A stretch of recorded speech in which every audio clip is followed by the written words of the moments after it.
110年，全国语文竞赛客家语朗读文章，高中学生组先强编号3号，7分声录音，李行，林贵族研作。也个时代，每3人都有旅行嘅经验。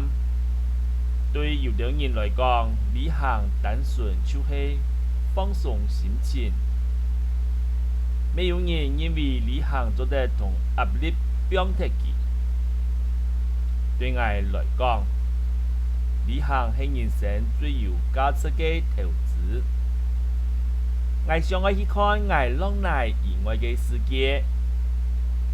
人无旅行过，唔知世界有几大；无冒过险，唔知好痛惜自家嘅生命。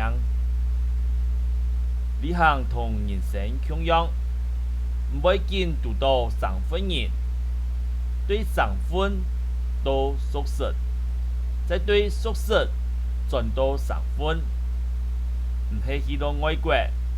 同无同样国家嘅人相识过后，唔会发现到原来人哋生活嘅空间暗小，内部嘅世界还有很多唔识谈过、唔识见过嘅人同事物，才会感想到原来人生没做得安样过。我上一耐去旅行，正讲见闻。写出无同样嘅人生剧本。我经常等爱去看一座高山，就同老公参详。佢听到日本往新年好嘅时节，去看3766公尺高嘅高山。6点天蒙光嘅，全世界上爱熟悉佢嘅人。第30秒前祈求一路平安顺遂，做登山嘅准备。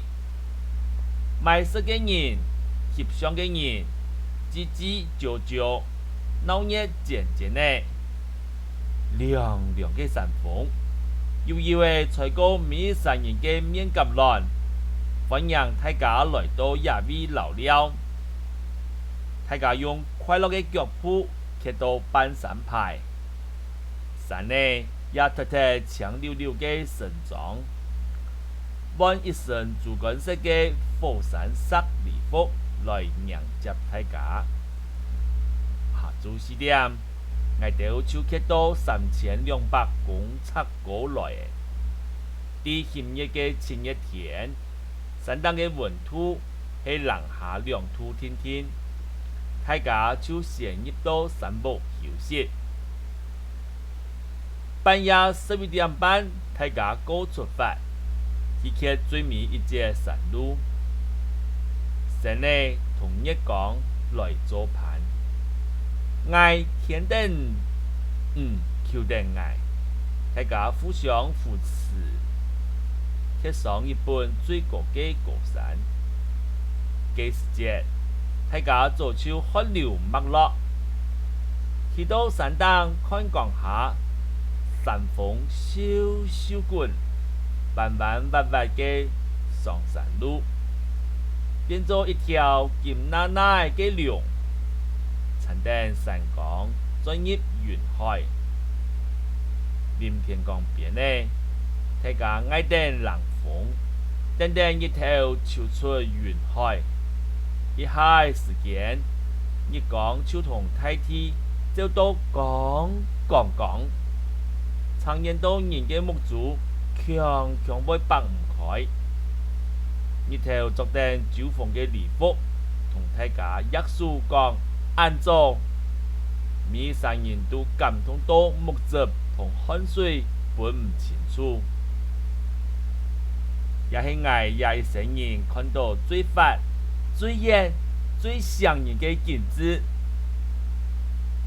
大家啲火山後，頂一年過後，就滿足嘅下山，完成了也拜艱難嘅挑戰。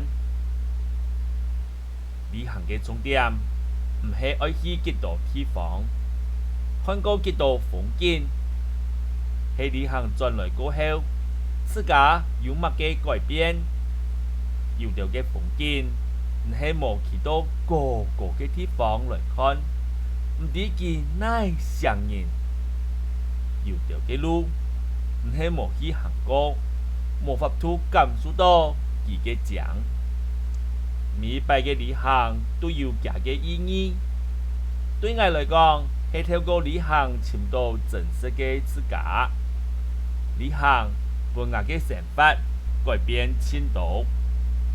無論係對旅行嘅看法，或者係對人生嘅態度，旅行係一種非唔同嘅甜蜜回憶，親上人情味。